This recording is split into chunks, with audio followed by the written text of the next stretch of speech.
Beachfront ba hanap mo? Yung tipong magandang retirement at pang-resort ang datingan. Guys, napakaganda nitong regalo sa sarili as your retirement plan or pang-regalo sa mga magulang nyo dahil flat na flat yung property. Hindi delikado sa mga oldies at napaka-convenient kasi tabing provincial highway ito. At kung pag-uusapan naman natin ng tabing dagat, ay napaka-child-friendly ng property dahil hindi po biglang lalim. At ang kagandahan, buhanginan po ang mismong beach. Oh, kita nyo na po. Kaya sobrang ganda po talaga. At ang kagandahan kung pang-resort, napaka-good looking ng property. At ang kagandahan, hindi mo na kailangang i-promote dahil laging nadadaanan ng property kasi tabing provincial highway ito. At dahil subdivided beachfront po ito, magpapahuli ka pa ba? Kaya unahan mo na silang i-tripping agad para makapili ka na po agad ng magandang pwesto. Kaya tara na, sa halagang 3 milyon, meron ka ng 4,200 square meter na beach lot na ganito kaganda. Ito ay matatagpuan sa bayan ng Kapalonga, Camarines Norte na may travel time na 7 hours drive from Manila. At ang sukat bawat lote po dito ay may sukat na 4,200 square meter at ang bawat price ng bawat lote po ay 3 milyon ang halaga. Kaya yan mga ka-farmlat, ako po si Jeffrey Spalmado at hayaan nyo pong mapagservisyon ko po kayo. At looking forward na makasama po kayo sa tripping and dagsang biyaya po sa inyong lahat. Naway ingatan po tayo lagi ng ating amang liwanag sa kalangitan, ng ating amang Jesus sa kalangitan at sa lahat ng mga banal na anghel sa kalangitan. Patuloy nyo po kaming gabayan at ingatan. Maraming salamat po at ingat po tayo mga ka-farmlat. Hello mga ka-farmlat, ayan may ibibida po tayong 4 na beach property for sale sa bayan po ng Kapalonga, Camarines Norte, sa bayan po ng San Andres, Quezon, sa bayan po ng Aragay, Camarines Sur, at sa bayan po ng Guinangan, Quezon. At ito pong nakikita nyo sa screen na sunset view mga ka-farmlat ay sa bayan po ito ng Kapalonga, Camarines Norte na may travel time na more or less 7 hours drive from Manila. Ito po yung tabing provincial highway. From Manila may biyahe po pagbaba mo ng bus yung lote na mismo kasi dinadaanan po ng mga bus itong ating property for sale. Ito po ay subdivided beachfront na may sukat po na 4,200 ang bawat lote. May frontage po na 20 meters. Pahaba po yung lote na tuho po ng provincial highway at ang bawat lote po ay nagkakahalaga ng 3 milyon. Net price na po yan mga ka-farmlat kasi wala na kayong gagastusin kahit piso sa transfer title sa pangalan nyo. Sagot na po ng seller yan.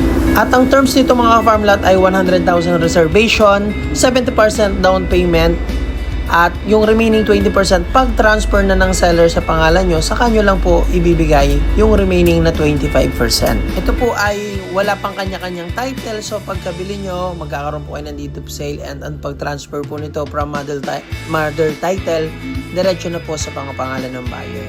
At ang papel po nito ay TCT title na po ito.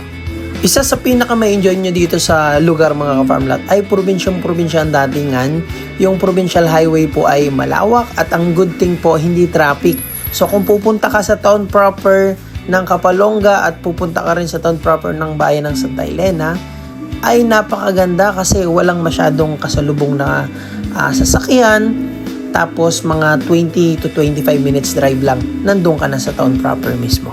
Bibihira to mga ka-farmlat ang magkaroon ng beach property for sale na tabing highway. Kung meron man sobrang mahal. At isa pa sa nagustuhan ko po dito, hindi mag-aalala yung mga mahal nyo sa buhay once na nandito po kayo dahil makokontak po nila kayo dahil may cellphone signal po. May source ng kuryente at pagdating naman sa tubig, maamo po ang tubig sa lugar na yan. Pag nag-deep well po kayo, mababaw pa lang, may tubig na. Kaya kontakin nyo na ako mga ka-farmlat at magpaset na po ng tripping.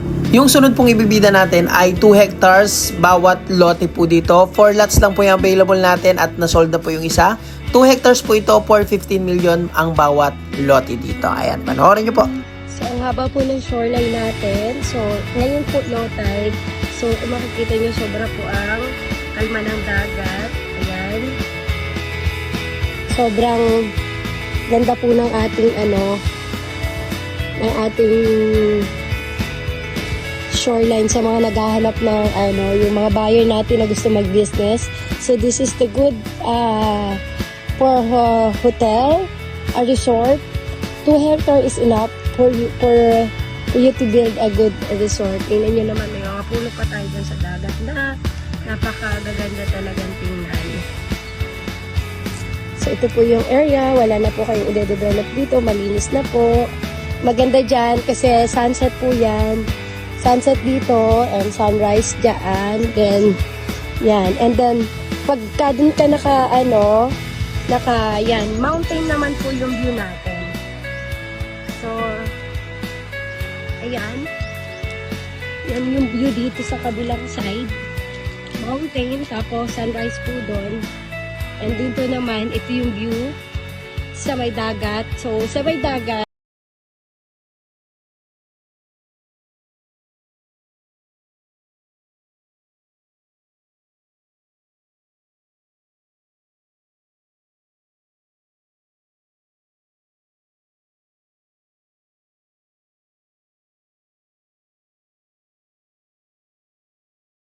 here, it's around 20 minutes lang po. Ando na po kayo pag may sarili kayong boat. And makikita nyo dyan, napakaganda po ng ating water. Kalmado, walang malalaking alon, especially safe for the mga baby nyo. And napakalawak ng kanilang playground dito sa may dagat. So mix po tayo, may mga trees tayo, coconut. And ang maganda dyan, may mountain view tayo sa likod and the dagat. So, if you're looking for business or you're looking for home to retire, so napakasarap po dito na mag-retire kasi napakapayak at tahimik ng lugar. Also, hindi pa siya saturated. Napakamura na po nito. Napakamura po nito ilalabas namin as listing na to. Sa lahat po ng listing ko, ito po yung pinakamura na hawak ko ngayon. So, sa lahat ng investor ko, sa lahat ng gusto mag-invest sa beachfront, so this is your time to invest your money. And if you want to be an investment, pwede nyo po itong bilhin. Then sell it after 2 years or 3 years. Lalo na pagtapos na po natin yung TR4, yung ginagawa po natin, yung ginagawa pong expressway going to Manila, from Manila to Quezon Province po yan. Ongoing na po, and pag natapos po natin yung expressway na yun, mas mamahal po ang mga property dito sa Quezon. So, ayan po, napakaganda ng view sa likod. Mountain siya, tapos ang daming puno. And maganda dyan, wala na kayong i-develop. Magtatayo na lang kayo ng mga gusto nyong business dito kasi na-develop na po natin. Kompleto po ang equipment natin. Kaya mabilis po tayo mag-develop. So, ang ganda ng mga puno dito. Napaka-presko ng hangin. Payak yung dagat. Ang sarap po ng ambience dito sa area na ito. So, sa mga agent, mga brokers, sa mga developer, message lang po kayo sa akin. Directly, ako po yung nagmamanage ng property, and also, I am the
Pag high tide po yan, hanggang dyan, ano?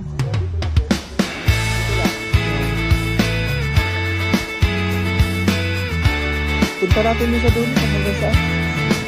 Sukatin ko pati. Hindi kayo tayo dito mga kada? Sukatin ko.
nyo naman sa kapal ng buhangin yung mga ka-farmland, oh.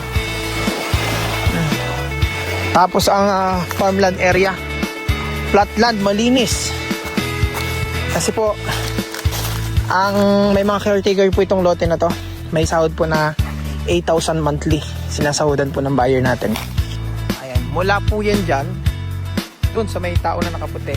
Ayan. Hanggang, unahan pa, diretso pa dun. Yan, yung pwesto ng nakaputi po. Tapos, hanggang dito. Yung frontage doon, okay. Tapos ito, sako pa. Ito, mag-usarap. So, ito mga ka-farmlet yung mga ka-farmlet yung harap ng lote sa tabing kalsada. Mga ka-farmlet, nandito po tayo ngayon sa Guinyangan, Quezon. Binibisita po natin itong napakagandang beach na parang paraiso.